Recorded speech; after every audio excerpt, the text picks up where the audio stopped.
ask you now, Sure. in 1 minute, how does confident visibility help with branded search? Well, in 1 minute, I would say, how does that help with branded search? Everything. Because just like, Jason, you talk about it, Google is a child and you have to educate Google to show your audience what you want them to see.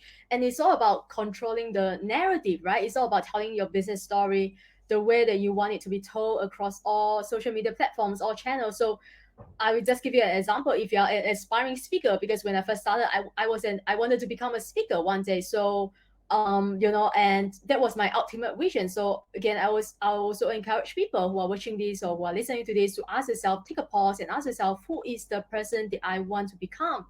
Like, what is the ultimate vision that I have for my business? Like, who is the person that I want to become 5 years later, 10 years later? Do you see yourself speaking on stages? Do you see yourself being in your studio interviewing people across the world as a podcaster, or do you see yourself becoming a best-selling author, right? So you have to ask yourself, who is the person that you are becoming, that you want to become, and then we will come back to this moment, and we will reverse engineer it to identify what is the next right step for you, and what does this do with branded search, everything like I said.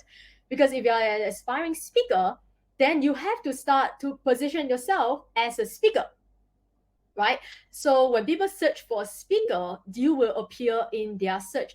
So whether it's just to put your name, put a speaker behind your name, as like your title, it helps with the search, right? So, and that is actually how I built my brand from scratch, how I rebranded myself as well, and how I accelerated my authority and credibility in my industry and become a speaker and podcaster today. And that's how I'm able to help others do the same, because I've done it myself. Brilliant.